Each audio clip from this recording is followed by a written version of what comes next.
He's Doug Gottlieb, the new Wisconsin-Green Bay head coach, also going to do his national radio show at Fox Sports. How do you commit to coaching? How do you commit to doing your national radio show? On the same day, same time? Well, I mean, like, listen, you've done your radio show and you've done TV shows in the same day, right? I mean, you know how hard that was when you did Sports Center and you used to pop from one to the next, go and write your script. And it's challenging. Yeah, but these are two different disciplines here. You could be coaching in the afternoon and doing your radio show in the afternoon. No, I'm the head coach. I get to set the schedule. Okay. Right? Like, what time's practice? Coach. Yeah, I get to. So as an assistant coach, I think it would be harder. I think it would be more difficult. But you'd have to have a really understanding head coach. But as a head coach, like, you set aside time. And the great thing about our Chancellor Michael Alexander allowing me to do both is that it allows me to take less money financially and not take a huge hit, and then hire a staff that already knows what I don't know. And then they can remember Crimson Tide, like, who's got the con? Like, I'll give somebody else the con. So I wake up really early thinking about things to talk about.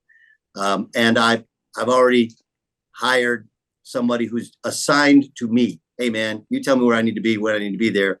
And then you just need to prioritize your time. But the truth is, Dan, in the last couple of years, I've worked for Fox Sports Radio, and Fox Sports 1. Right? I did a streaming show for Stadium.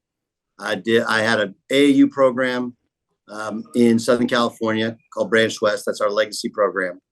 And I also worked for Westwood One, for Compass Media. I mean, you name it, I've done it.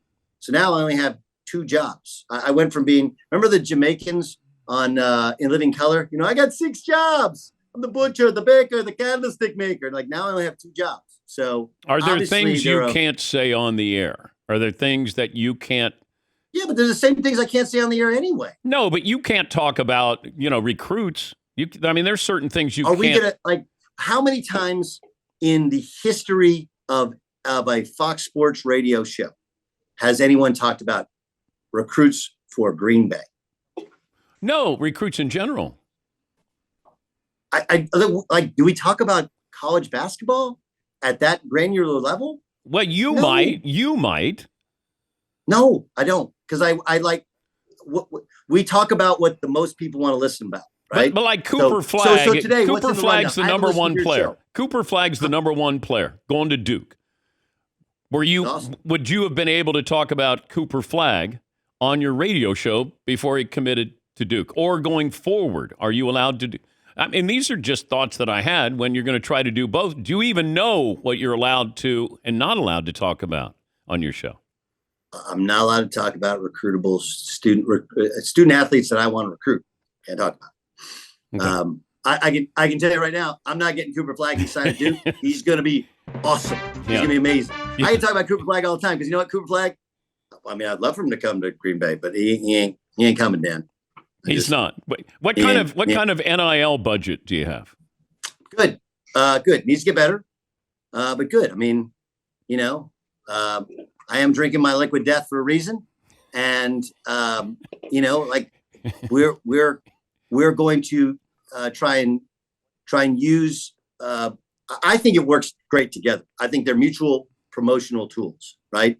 Everyone at Fox Sports Radio has been awesome. And now we have the only national radio show host who's also a Division I men's head college basketball coach. I think that works. And then for Green Bay, it works as a promotional tool, even without mentioning. I don't have to talk ever about Green Bay. I can talk about the Packers all that I want.